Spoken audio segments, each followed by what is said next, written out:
Yo, what up, Street Talks? There, Kim. All right, so the turbo thought. All right, so the turbo thought is this: entrepreneurship is the answer. So what do I mean by that? Is, man, for such a long time, I've always been so curious about thinking about, like, you know, how to conquer racism, sexism, classism, any sort of isms.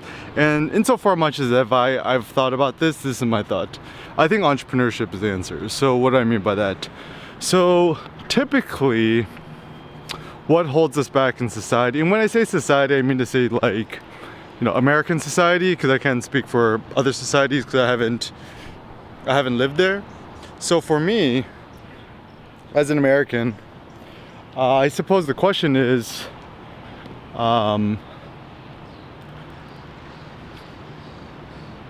like, what holds people back, right? So based on their gender, class, whatever, you know, people try to enter politics, people try to, you know, become a CEO of a company or get some sort of grants or go to colleges X, Y, and Z or institutions X, Y, and Z. And I really think that entrepreneurship is the ultimate, in the sense that it's the ultimate, like, disruptive medium and platform which we could harness in order to overcome these, because at least in the States, right? Anyone and everyone can start their own business, their own sole proprietorship, and you don't really need, like, anything in particular to get started. And, you know, when you're filing your taxes, all you have to do is write down you're a sole proprietor. Sole meaning like solo, like yourself. Proprietor, you know, you own it, right? And the great thing with sole proprietorships, at least in the States, is that it's quite favorable in terms of tax deductions. I mean, like, essentially, almost practically everything is tax deductible. How's it going, man? Is essentially tax deductible, and it's great because you can invest yourself, you can build up your company, and I think this is where America is kind of great, is that you could generate new economic opportunities for yourself and for other people. So, you know, you start up a company, then you could give a job to other people's, or, you know, you start a company and then you start buying tools and resources that could help other people, you know, by purchasing their goods or services, whatever. So, you know, as much as people like to say capitalism and consumerism, blah, blah, is evil, it certainly helped almost everyone's quality of living go up tremendously.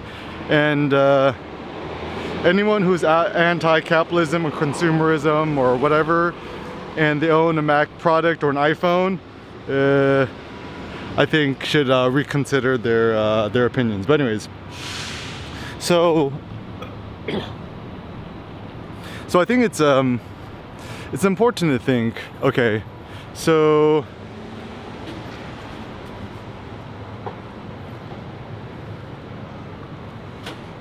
yeah, so to consider this, what that means is, if you start your own company, at least in America right now, there's really nothing that could stop you from earning money in America, like starting a service, and then whether it be on the internet and stuff like that, and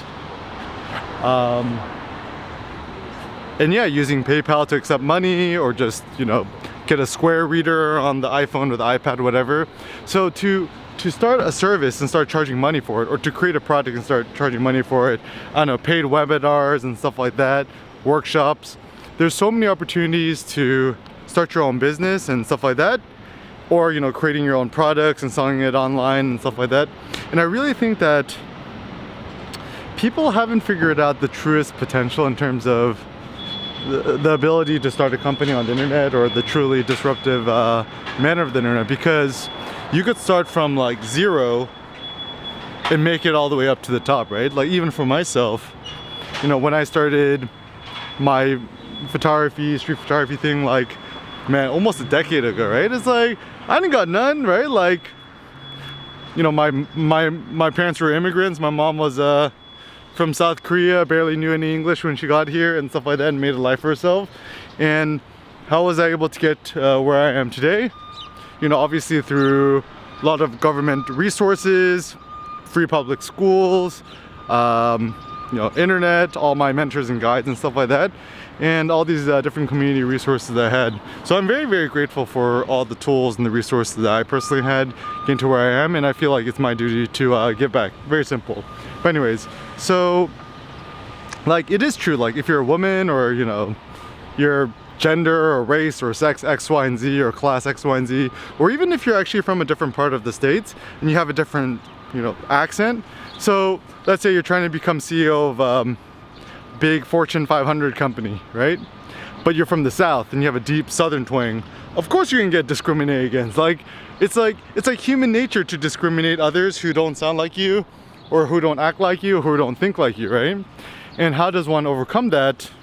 You start your own business, you become an entrepreneur. Then this way, I mean, like society and the world might discriminate against you, but besides that, there's really no glass ceilings. So there are so many businesses and opportunities you could start as an entrepreneur, obviously legally, right? In the States. And at least that's one thing I do appreciate about America after going to different countries and stuff. Like, for example, I remember last time I was in Sweden, it seems pretty hard to start a company or your own business in Sweden. It's not very favorable for that. And I don't know how it's like in the rest of Europe and stuff like that, but I know at least here in the States, it's extremely easy to, I mean, like to start your own business, you don't need none. You could just say to yourself, okay, I'm gonna start a business.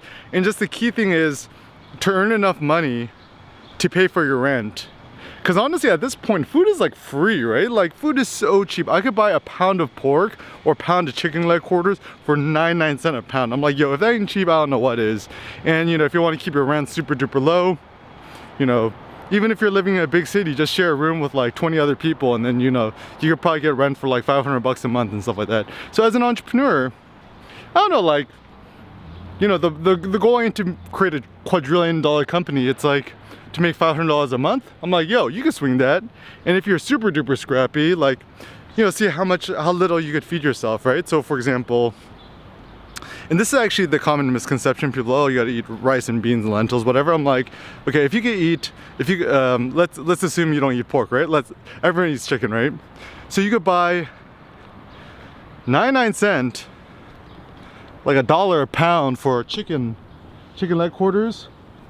And let us assume that most people cannot eat more than 3 pounds of chicken a day. Let's say you're a bodybuilder. Let's say you're like me, right? Let's even say you eat 4 pounds of chicken a day, right? That's $4 a day. A month, that's $120 a month. And let's say all you do is drink water and coffee, and then you can just buy cheap coffee. Coffee is essentially free at this point too.